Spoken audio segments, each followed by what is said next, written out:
vedare tinokuchingamidzai zvekare kune chimwe chirongwa pano paZim Facebook Secrets and Confessions tichingoti maswera sei kwose kwamungava muri kumativi mana enyika. Saka ndakareceiva message zvichinzi kune vamwe mukoma vedu situation yavari yakaoma, vafuratirwa nehama dzemukadzi, vafuratirwa zvekare nehama dzavo, plus pava kubuda mashoko ekuti anzi mwana mwana uyo akazvarwa naamai guru, mwana iyeye haasi mwana wavo. Saka kana kuine mawell wishers as well, hamene kuti kuma-DNA kunoitawo mari, kana vari kuwo mawell wishers ekuti munenge muchida kuvabatsirawo mukoma vedu ava vakwanise kuenda kuma-DNA so as to prove kuti ichokwadi here chiri kutaurwa nanaamai guru kuti mwana uyu muri kungoita nharo zvenyu but mwana haasi wenyu. So I had a WhatsApp call conversation navo mukoma vedu ava, so please do not skip and listen to his own confession.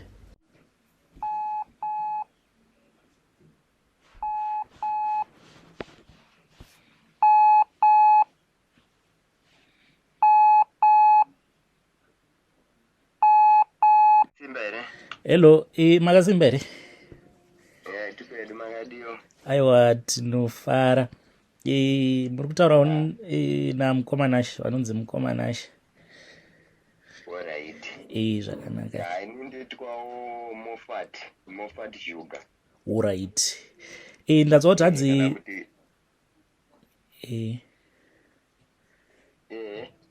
ndanzwa kuti hanzi pane zviri kuitika ikoko, saka makasununguka zvenyu kuti munge muchitiudza kuti chii chiri kuitika ikoko, monyatsokurondedzera so that vateereri vedu vakwanise kunyatsokunzwisisa nyaya yenyu kuti yakatangira papi. Monyatsokurondedzera kubva payakatangira nyaya kusvika pari zvino.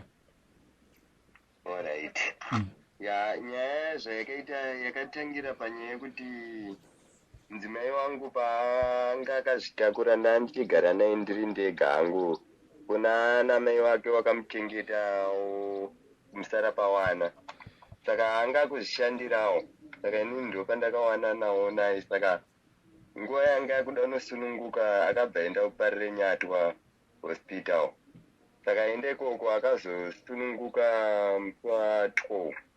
Takasununguka musi wa12, musi wa15 wabereki wake bva wangoita zvokumuba muparire Nyatwa muye wekwana amai musara pawana, but anga asingarwari zvake sezvaari kuita izvozvo. Saka zvakatangira kubva paakanoenda kwanamai vake, but anoenda kwanamai vake inini ndakuteerawo mhuri dzangu, ndo pandakanosvikako watanga kuita noizi kakutaura bwasvika mukuramwa amai wacho musara pawana kuti takurai mhuri dzenyu. Anga ari manheru, but asvika mukungobva pamberi pabva tanorara kuimwe komboni kuWestgate ikoko, but azomuka makuseni tichiuya kumba. Saka kaprobhlemu kako kanga karipo, saka inini ndasinganyatsozvionawo sezvo ndasingaziva kuti pane zviri kuitika paari. Saka takazosvika mukuzoonesana kuti inini chimboenda kumba kune vabereki vako, bva aenda zvakanaka. Saka paakaenda zvakanaka ikoko kuvabereki vake, ndo pandakazodedzwa uchinzi uyai kuno kumutore mhuri dzenyu.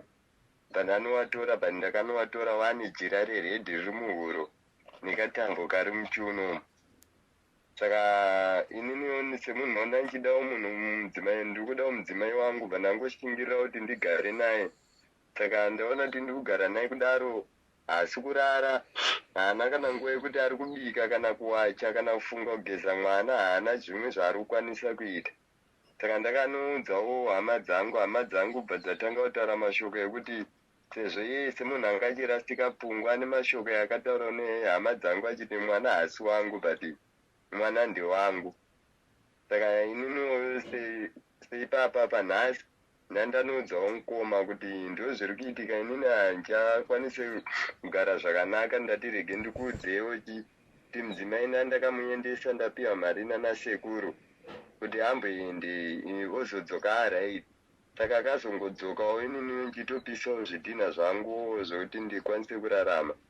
Saka handina rimwe basa ndichakwanisa kuita saka kubva kwandaita kwamukoma ikoko ndichisvikawo pamba ndikuda kuti mumwe wangu hadi wabikawo kana zvokuti udye kubva makeni usati wadya kusvika kuma1 kunoko.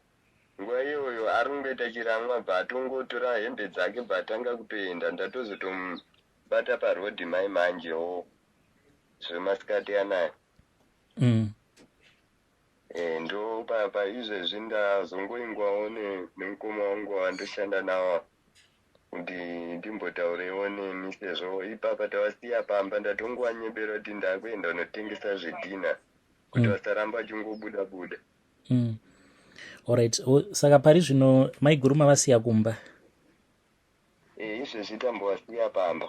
Alright, saka zviri kuitika pana maiguru chii chinonyatsokuitika kwavari kana muchikwanisa kurondedzera kuti vanoita sei? Vari kuita zvokuti vanogona kungotanga kuita hasha zvokuti inini chaiva kutondikurira simba, vari kutokurira inini simba zvokuti nyange kutaura chaiko vari kungoita rafu zvokuti pfungwa dzavo chaidzi hadzisi kunyatsogara papozisheni zvokuti tokwanisa kutaura sezvandiri kuita so. Zvavari kuita pfungwa dzavo hadzisi kumbonyatsodzikama zvokuti kana kufunga kuti kugeza kana kuti kubvisa hembe pavari hapanana chiri kufungwa ipapo. Apa muri kuti nemadzitezvara enyu hamusi kutowirirana, hapana kutaudzana? Kutaudzana kuripo sezvo ndakaendako handina 6 days. Ndinonowasiya ndichinoti ndauya nemhuri dzangu pane zviri kuitika pavari ndikumbira kuti mumbogare navo ndozouya ndichivatora. Saka baba vangu iyoyo wakabva kuti endei navo kuna mai musarapawana nekuti mwana wangu anga asina zvimabhande zvaanazvo izvi purazi anga asingaite zvaari kuita izvi. Endai naye kwamakamutora kupi kuchigomo kwanamai wacho, iye paatotanga kutoramba parodhi. Inini ndobva ndanoti saka ndingaite sezvo nezvangu wakuita zvacho mandatongowasiyawo parodhi padhuze nepababa wavo. Ndadzoka kumba ndakutoitawo basa rangu ndikuona futi wadzoka. Munokwanisa here kutiudza kuti ukama huripo apa pamuri kuti amai vakaitwa musara pavana navatezvara venyu, mukadzi nemurume here kana kuti? Aiyo, vasi mukadzi nemurume sezvo amai wake vakashaya. Saka ivo baba vane mumwe mukadzi vari kugara naye. Alright. Wakatokurirawo kwana mai ikoko, mai wake musarapawana, munin'ina wamai wake. Alright, ndozvanoda kuziva kuti mai nini ava ndo vakaitwa musara pavana. Saka ivo pamakaendesa mhuri yenyu, ivo amai nini ndo vakabva vatora micheka vakaita zvavakaita? Ndo vari wakatotora mudzimai wangu kuparinyatwa wakaita zvavakaita, nyange kufamba ukandaamboita zvanzvoni amai vake ndo vane zvavakaita kuti iye akwanise kuti achisenzeswa namai vake vasakwanise kana kugara nevarume. Alright. Kuti sisi wake izvezvi vatoriko kumba kuna amai vake ikoko kuchigomo ikoko, ndo vakatumira mashoko kune hama dzangu vachiti zvoni mwana hasi wake.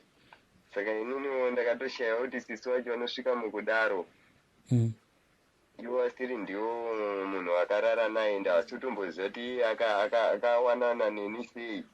Wakazongonzwa kuti munin'ina wavo akuparire nyatwa akazvitakura, ndopa wakwana mukana wekuti wakwanise kuenda kunovagadzira vari kupi ikoko.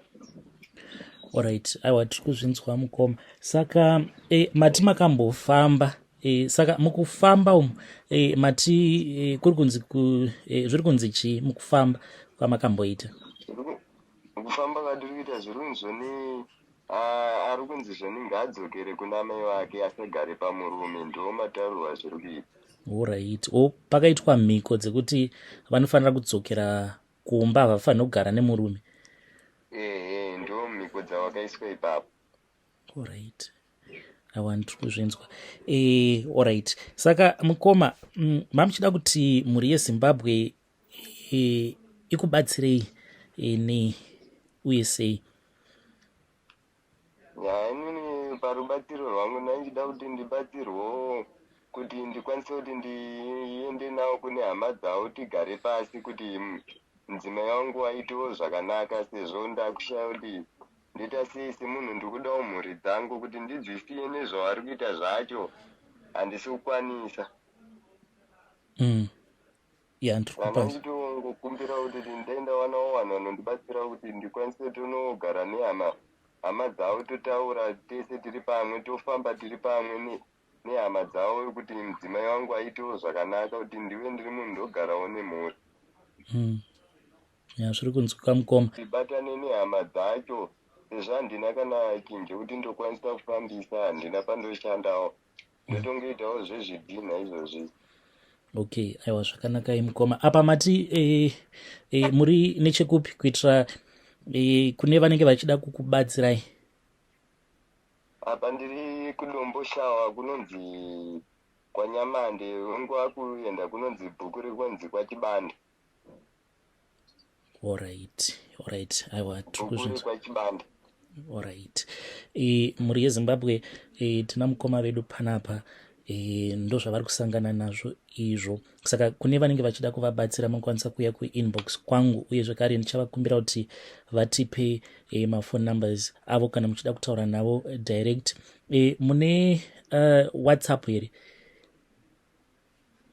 WhatsApp handina, foni yangu yakatopwanyiwa nemadzimai wangu yawa, saka sofa handina foni, ndikutoita zvotokumbirawo mafoni palaini rawo.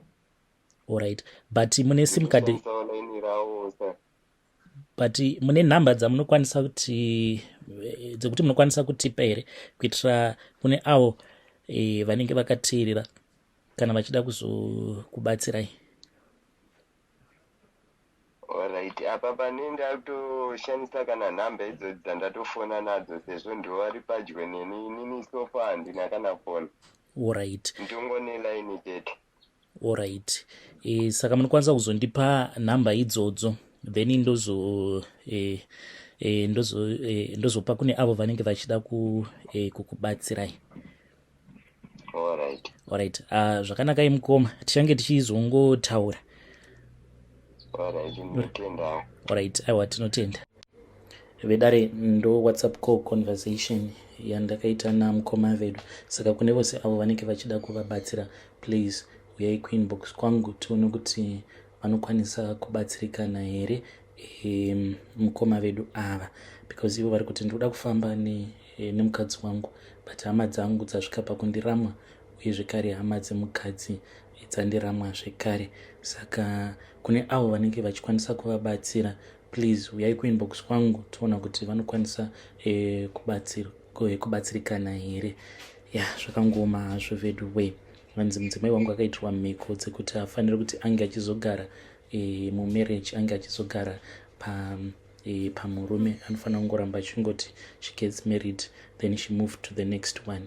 Zvakangoma hazvo vedu we. Regedzai tibva taenda panyaya yedu inotevera. Nyaya yedu inotevera yakamira sekudai so. Hanzi makadi zvenyu mukoma, ndinokumbirawo kuti munge muchindiposterawo nyaya yangu makavikawo chitupa changu. Mukoma, inini ndiri murume uye zvekare ndine makore 35 years ekuberekwa. Saka madam boss vangu ivo vane makore 50 years ekuberekwa. Madam boss vangu vakauya kwandiri vakabva vanditi kune kwavainge vachida kuti ndinge ndichizovaperekedza, sezvo ndichishandira murume wavo as a driver. Ndakatanga ndichadriver truck, ndokubva ndazonzi ndinofanira kuti ndinge ndichiuya kuzoshanda sapersonal chauffeur waboss vangu. So pari zvino ndo basa randiri kuita.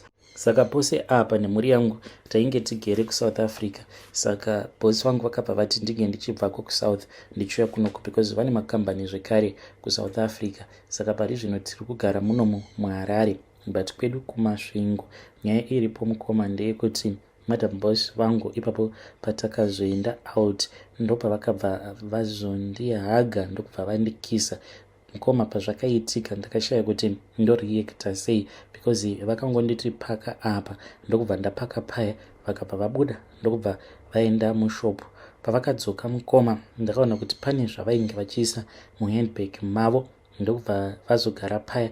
Vakangonditarisa ka1 vakabva vatondihaga ndokubva vandikisa, vakabva vazondirakidza maprotector avainge vabva mukunotenga, ndokubva varamba vakanyarara, vakabva vati you can drive back home now. So I then drove her back home. Havana kana kumbogara vakataura anything, vakabva vatongoburuka motikari ndobva vaenda zvavo mumba mavo. Saka after that ndipo pavakabva vachizondiudza the following day kuti ivo vanoda kurara neni. Saka ndiyo current status mukoma iripo. Handiziviwo kuti ndoite sei. Toda kuti mhuri yeZimbabwe inge ichindibatsira. Vari kundivimbisa zvikuru, vari kunditi vanokwanisa kundipa mari ndotanga business so that tinge tichizonyatsokudanana zvakanaka. Please ndibatsireiwo mhuri yeZimbabwe. Bosi vangu vane mari yakawanda. Kana ndikazobatwa handizonyutswi here, because zvinoratidza kuti vanotowirirana kunyangwe nemaambasada chaiwo. Vedare ndo message iyo yandakatumidzirwa ichibva kuna mukoma vedu. Ngatizame kuti tinge tichitaura navo mukoma vedu ava mucomment section. Zvakangoma hazvo vedu we pakaipa ngativapewo advice mucomment section. Rekedzai tibva taenda panyaya yedu inotevera. Nyaya yedu inotevera yakamira sekudai so. Hanzi makadi zvenyu mukoma, ndinokumbirawo kuti munge muchindiposterawo nyaya yangu makavikawo chitupa changu. Ininiwo ndiri kugara munomo munyika yevatorwa muPretoria, umuwo mandinoshanda ndichiita basa rekutengesa muviri wangu. Chinzwai manje zvakazoitika. Saka friend yangu anga agara aine imwe client yake munhu wekuti anobhadhara mari refu kungospenda night newe, kana twakakwidza anokwanisa kutokupa mari inenge ichitosvika kana kuma 4,000 rands a night. Saka friend yangu akazongoenda kumusha asina kuudza client yake. Saka client yacho yakazongosvika kuno kuma apartments kwatinogara ichitsvaka mukadzi uyu. Ndokubva ndazongomuti kana ainge achida ndaikwanisa kumupa, ndokubva tataurirana zveshort time tikabva taita zvatakaita. Asi ndakazoti ndamupukuta paya ndakanotora chimwe chitowel ndokubva ndavapukuta baba vaiva, ndikabva ndatoti mirai ndinge ndichikugezesai. Ndikabva ndatora kamwe kapail kabhaketi ka9 liter bucket ndokubva ndavagezesa sikarudzi yavo. Ndakati ndapedza kudaro ndikaita sekunge ndikuenda kunorasa mvura yaya kubathroom, asi mukoma mvura iyoyo handina kuirasa, ndakangonoisiyako kubathroom kuya ndikasiya zvose nekatowel kaya. Pandakadzoka ndakatoona vatori busy vachitopfeka, then ndikabva ndatora tissue riya rainge riine condom, rainge riine urume hwavo, ndobva ndakokanda mubini. Vakangoti vachingobuda vasiya vandipa mari iyoyo mukoma handina kumboisanganisa neimwe, ndakangozviisa pamwe chete kuti chitowel chiya makondom riya ravainge vashandisa rainge riine maspams avo ndobva ndazviisa muchiplastic.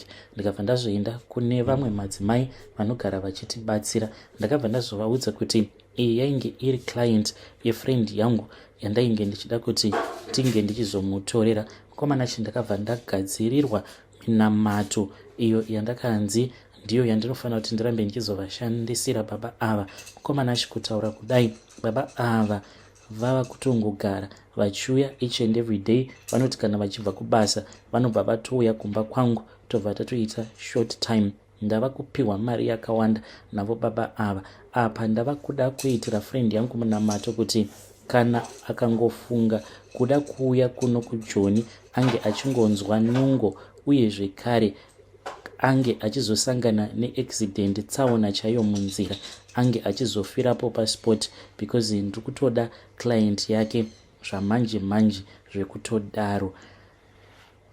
Vedare ndo message iyo yandakatumidzirwa ichibva kuna vanzvadzi vedu. Zvakangoma hazvo vedu we. Ngatizame kuti tinge tichitaura navo mucomment section. Pakaipa mahwane.